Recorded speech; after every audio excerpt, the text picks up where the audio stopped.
Welcome to the Author to Authority podcast. And if you've ever thought that you have to have this humongous podcast audience to actually have high conversions and make money from it, well, I've got something to tell you today. Welcome, Isabella. I'm sorry, it's one of those days. The mouth is getting ahead of the brain. All good. Thank you so much for having me. I'm really excited to talk to you today.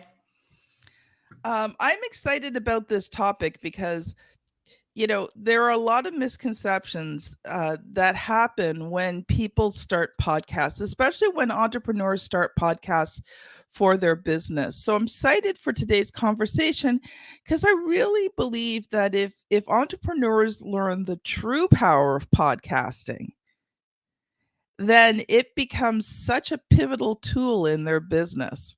Now, you are the head of, I'm probably going to say this wrong, ISA Media Inc.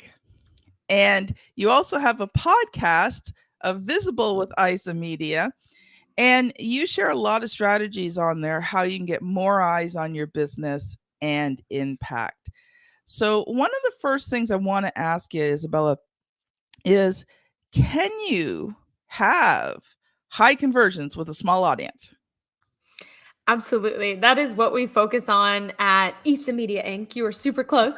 So we focus on that at ISA Media Inc. of making sure that the goal is not growth or listeners for the sake of growth and listeners, but it is for intentional community building and for intentional conversion, whether that looks like, I know you focus on authors, so whether that looks like getting people to learn more about your book, buy the book online, go to download the audiobook, or it's something if you're a service-based provider, downloading your service guide, getting deeper into your world, understanding how it is that you help people.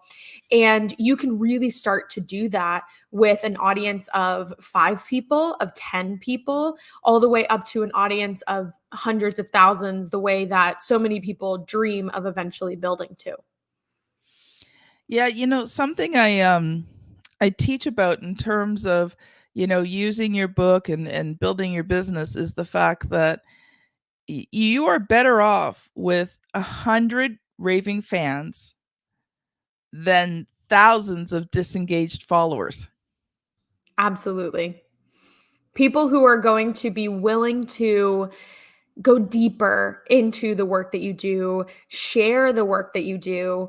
I find that sometimes that is the most powerful is people who come back every single week to your podcast episode, love what you have to say, and as soon as they hear something from you that is relevant to a friend, they're quick to share it. They're quick to put it on their social media. They're quick to text it to them.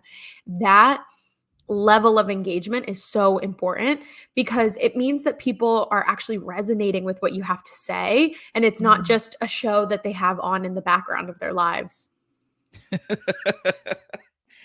Oh, that's that's a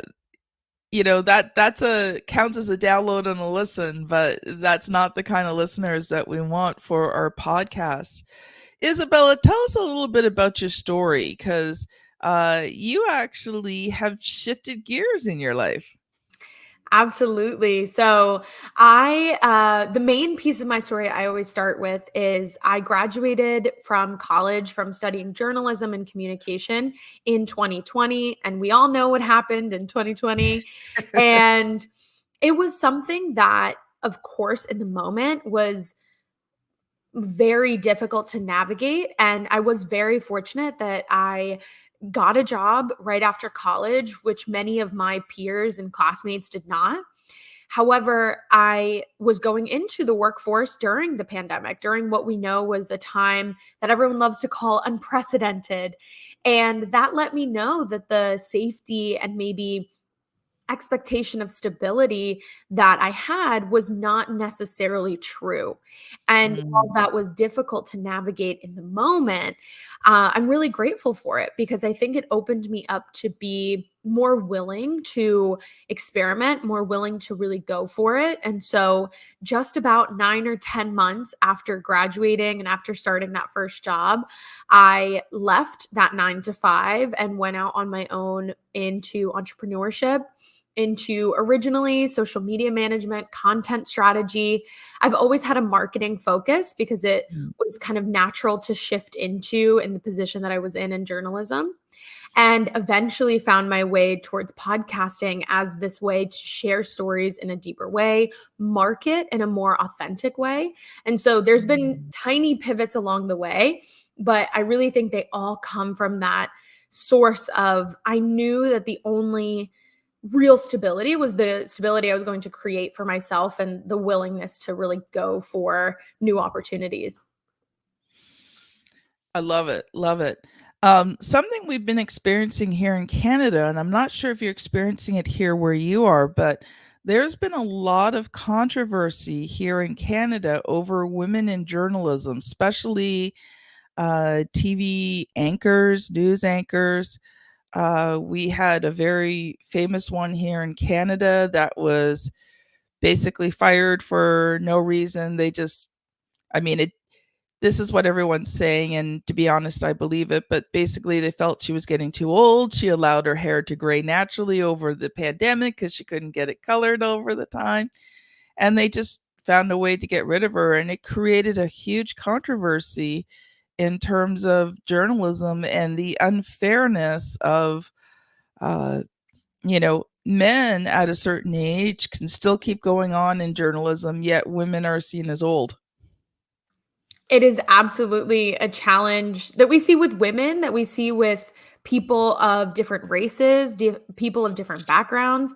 And I think one of the beauties of kind of what we're talking about today and what we've been able to see through social media, there's a lot of difficulties, of course, but is the ability to be able to own our voice Yeah. as women, own our voice as people with different backgrounds and very diverse backgrounds, and be able to kind of reclaim that space. Mhm. Even though obviously we need traditional media to catch up and to get on board, but really being able to push forward in the meantime is really important. Yeah. I couldn't agree with you more, Isabella. I think, you know, you talked about having your own voice. And I think that lends well into our conversation today about podcasting because, as an entrepreneur, you've got a message to get out there. And podcasting is one of those medias that you can own and that you can control the messaging. And I don't mean that in a bad way. I just mean that you have the grace to share with the world, what is important to you. And I think that when we take advantage of that, it becomes a beautiful thing. Absolutely. And there's a way, talking about like ownership and having it be Mhm. your own platform, there's also an opportunity to slow down just a Yeah. tiny bit. Even though we know that most people are listening to podcasts on their commutes, while they're folding laundry, or while they're doing dishes, there's still an opportunity to slow down and have more of their attention than you might Mhm. have with a 30-second post on social media or a graphic that they can scroll past really easily. When you have a podcast that's even 5 minutes, 10 minutes, people are able to marinate in your ideas a little longer. And that can be really important for Yeah. entrepreneurs who are doing things differently, entrepreneurs who want to showcase how their solution to a specific problem in the world is novel or is going to be able to meet their needs in a way that other people can't. But we often need time to explain those things. And a 30-second post can be valuable, but can be limiting. So, podcasting is just a way to deepen that connection we have with other folks. I love it, love it, love it. So I know you come prepared today to talk more about, how to have that high converting podcast with a small audience. So I'm going to let you loose for a little bit, and then I'll ask you some questions and we'll have some back and forth on it. I love it. I'm ready. And please jump in with any questions as I keep sharing. But I really think it comes down to what are the messages that you want your audience to walk away with, that you want also to show up next to your name when someone Googles you. So, oftentimes, when we think of podcasting, because thankfully it is an accessible medium, you can jump Mhm. on with a free distribution platform. My favorite is Spotify for podcasters, and with a microphone that's relatively cheap, you start to think it's just me talking, right? But the podcasts that step above and really stand out are the ones where it's a little bit deeper than someone talking. There's a little bit more of Yeah. intention. And the intention, oftentimes, we can take it back to more of a PR concept of like, what do you want to be known for?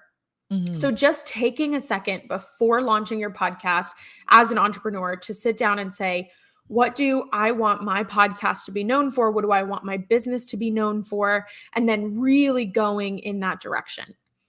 Oftentimes, I'm working with businesses that are smaller. So, they're either Mhm. solopreneurs or they have smaller teams. So, it's often built around a personality or a personal brand.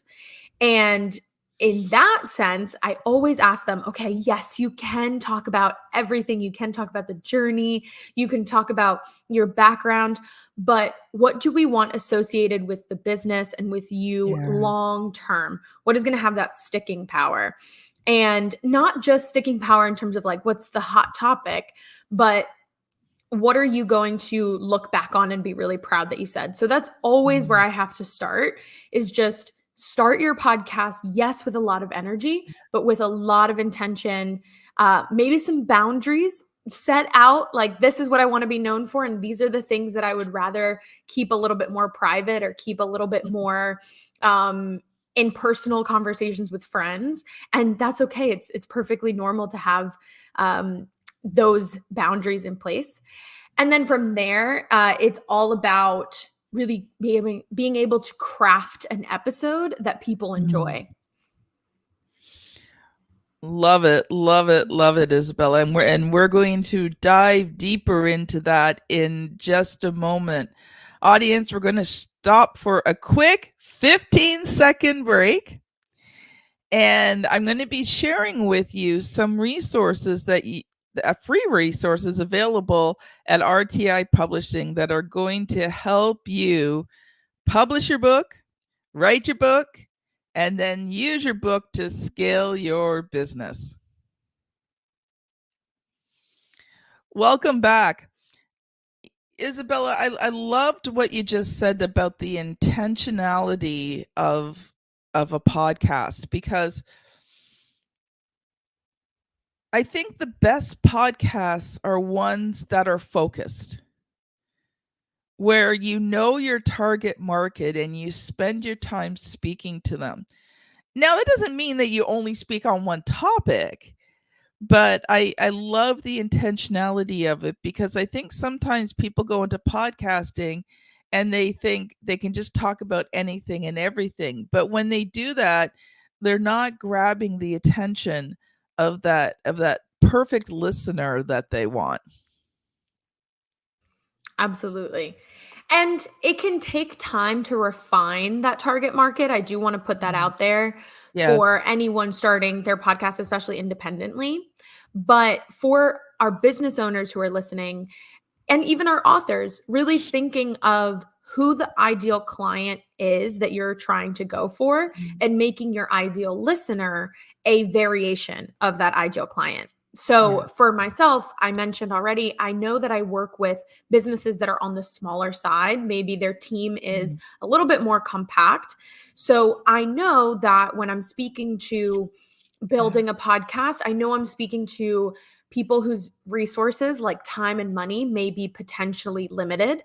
I know Mhm. that I'm speaking to really mission and impact driven people. So they want their podcast to showcase Yes. their causes. They want their podcast to showcase their values. And so I'm going to keep that top of mind when describing a topic. If my target market were different, it were a different industry, were a different focus, I could talk about the exact same topic, but the way that it comes out would be completely different because the person I'm intending to reach is different. So really taking that moment to just say, what is most important for the person who I eventually want to turn to my ideal client? And how can I speak to that in my podcast as my ideal listener tunes in? Yeah. Yeah. It was funny when I was considering doing the podcast, I realized really quickly that me talking into a camera by myself was just not really going to work well for me. What made you say that? Um, I have recorded videos and I either have to really script it or I have to have 50 million bullet points, but I just start to ramble. Like it I and I actually feed off of seeing other people. I find it hard to just talk to a camera. I either have to really imagine somebody else on the other side. Like I don't get self-conscious in that sense, but I love the conversation. I love the back and forth. And for me, I find some of the best golden moments and nuggets come from that back and forth. So that's why originally I had started with guest interviews. I also had a co host for quite a long period of time. And what made it really fun was she worked in my company, but she'd also had been my best friend for over 30 years. So we really knew how to feed off of each other and have those really great conversations. But one thing I've been doing recently, and audience, by the time you hear this at the beginning of December, wow, can't believe that 2023 is almost over. I will actually have just solo videos on YouTube of me. And so one thing I've been doing a lot of recently is actually studying a lot of the really popular YouTube people who do solo videos and that talk on, business, YouTube, things like that, talk on topics that I would be talking about. And just studying them, studying what they do, how they're structuring, what are the lengths, because I find I could probably talk for about a good 10, 15 minutes. After that, I start to ramble. So I know that when I do these videos, they're probably going to be about 10 minutes and 10 to 15-minute time range.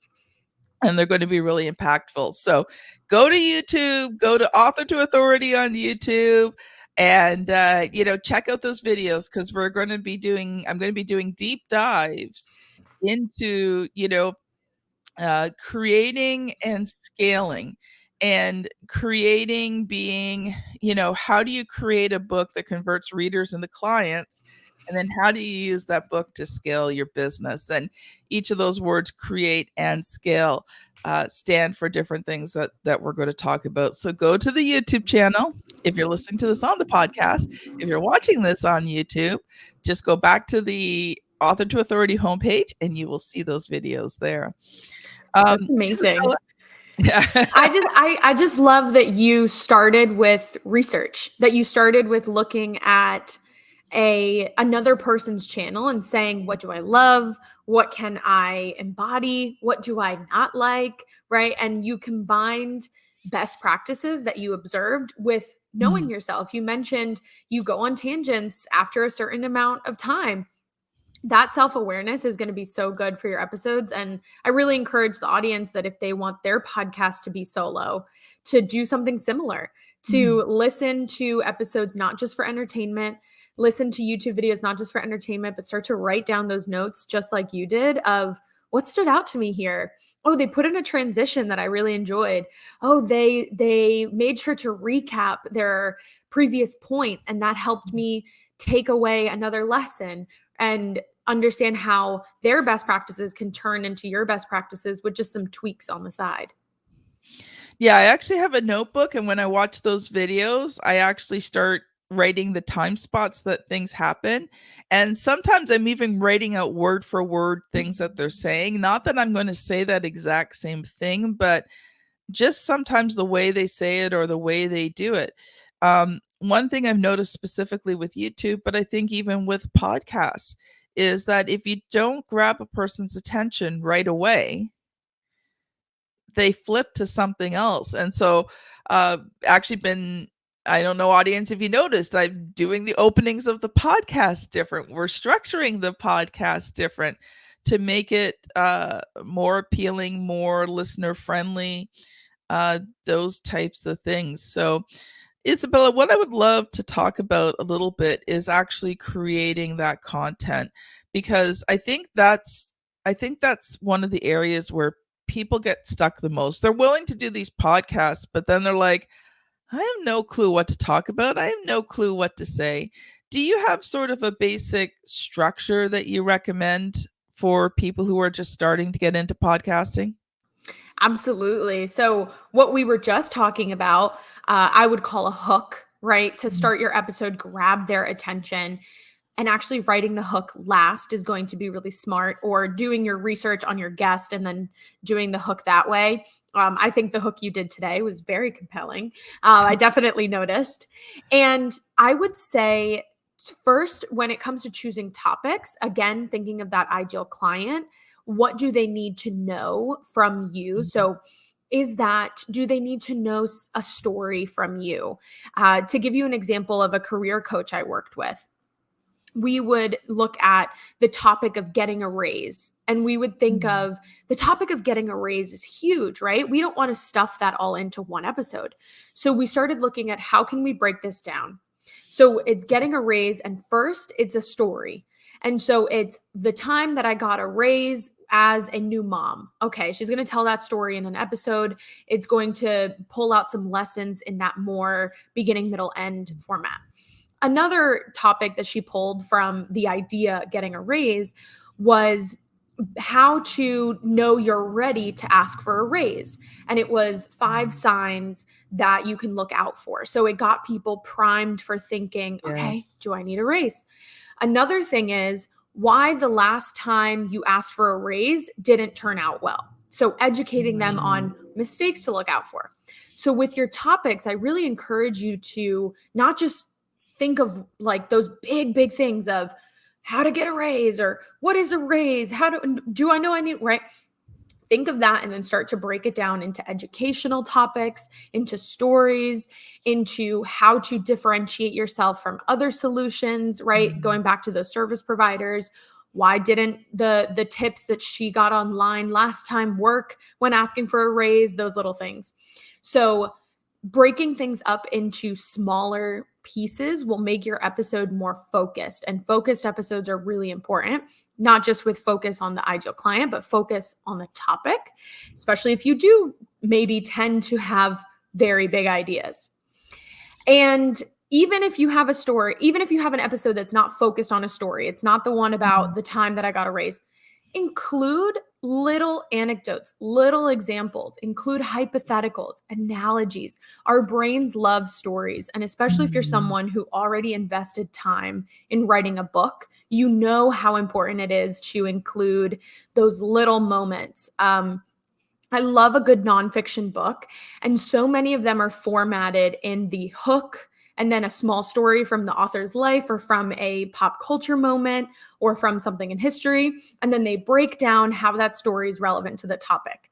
I want you to take that same formatting and apply it to your podcast. Put in that hook, introduce the topic, tell a good story, an analogy, a hypothetical, whatever it is, and then break it down for your audience. And they're going to walk away feeling so much smarter. And that's how you want your audience to walk away. You want them to feel like, wow, Kim really explained that so well, so that then they trust you more to eventually buy from you. So, audience, first of all, she just did something that I want to encourage you to do. She told a client story. And those client stories are really important, not just your story, but the story of your clients and who they are. And she talked about how she was able to help this client, but the story was all about the client. And so, first of all, Isabella, that was a wonderful example of how to use a client story. And uh, audience, I wanted to highlight that for you. But did you notice how she broke that down and she gave you really an amazing structure that you could use in your podcast? And like she said, it doesn't have to be your story. It can be stories from history, it can be other stories. Um, for me, I love inspirational stories. I'll get on YouTube and watch inspirational stories all day and night. And like go on YouTube, watch some inspirational stories, watch some stories about, your topics so that you have all of these different ones to share with people. Um I was going to ask you a question, and then I got off topic on.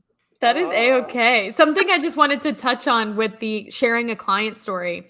So, something I hear a lot is I want to share client stories, but I want to protect confidentiality. I want to protect privacy. Something that you can take away if you would like to share a client story is you don't have to include names. You can just say their industry. So the story I'd shared just now, I just said a career coach and how to get a raise. I didn't go into the intricacies of their business. Yeah. Another step you can take is asking your clients for consent at different points and say, how comfortable do you feel with me sharing your testimonial? Then go beyond that and say, in what capacities? You're okay with me putting on the website? Are you okay with me sharing it on the podcast? And giving your client the option to opt in and out. Yeah. And if they opt in, again, doing everything from a place of respect and also taking advantage of their amazing willingness to be a testimonial for you, because that means that you did a great job. So you can play with that. Alternatively, if you're not comfortable with either of those two options, creating hypothetical scenarios can be really powerful. And just noting in the episode, hey, I'm going to come up with a wild example here.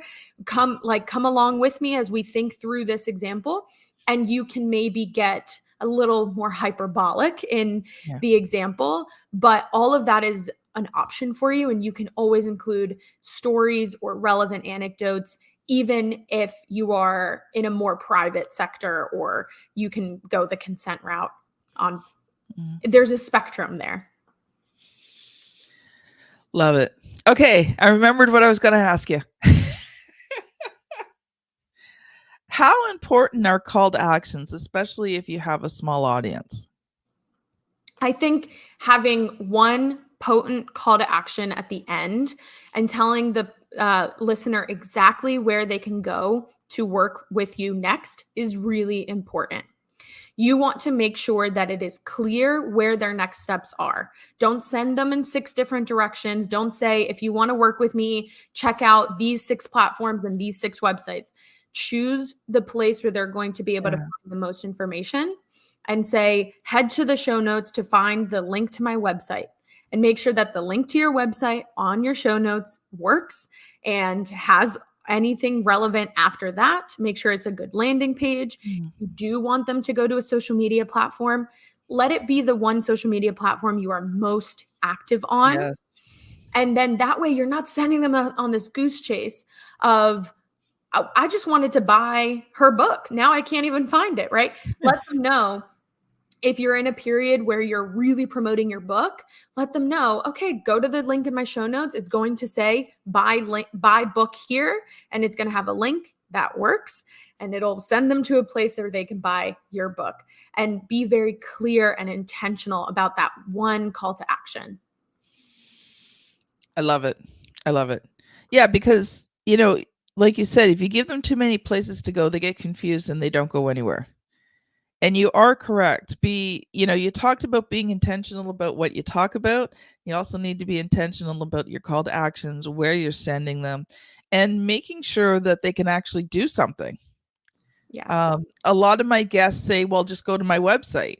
And so I check out their websites, but there's no call to action on their website. So I go to the first page of the website, but there's nothing to do. So what do? I click off. Right. So you Exactly. talked about a landing page, and I think that's really important is, especially if you have a free guide, a free something, a consultation call, either send them to like a scheduling, if it's a consultation call, sending them to a scheduler where they can actually schedule it right away, or, sending them to a landing page where you can capture their information. Yes. And there is the option, of course, to send them to social media, again, a platform that you are very active on, and specifically say, go to my Instagram and hit follow.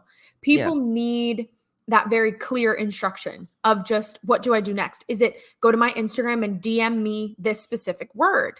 Mhm. Is it go to my Instagram and check out my most recent post? Choose one thing and let them follow. Yeah.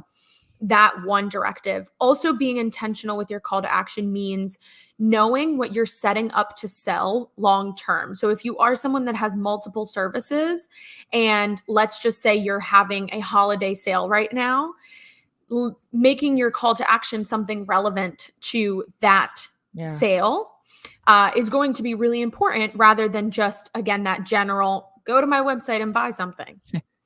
Yeah, exactly. Oh, Isabella, we are out of time. So what I would love for you to do is share a final thought with us. And then if people have enjoyed this episode, how can they connect with you? Absolutely. So, my final thought would really be the tagline of my business: your impact deserves to be shared. Every single one of us has an impact on the world, especially as business owners. You created your solution, your service, your business to serve, to help, and to create an impact on someone else, maybe on a lot of other people. And it requires you to share that. It requires you to put it on a bigger platform. And we can't wait for someone else to create that platform for us. We have to start sharing it ourselves. So you have everything you need already to start sharing. Go for it, whether that is on a podcast or whether that is somewhere smaller like TikTok or Instagram. Wherever it is, really, really go for it. And if it is a podcast and you'd like support on it, I would be honored to help you do so. So my website is isamediainc.com, ISA Media, mediainc.com/call. You can schedule a call with me. We can talk about what it's like to get started on your podcast, how it'll help your business, and we can go from there. I really appreciate all your time, Kim. Oh, love it. Love it. Love it. Audience, if you have gotten this far in the show and you're wondering what to listen to next, I want you, if you're on your podcast app, scan back to episode 411, how to create a six-figure business from your podcast. If you are watching this on YouTube, the thumbnail is here on the screen somewhere. Just click on that thumbnail and you will be taken to the next episode. Thank you so much, audience, for listening, and we'll see you on the very next episode. Bye now. Thank you.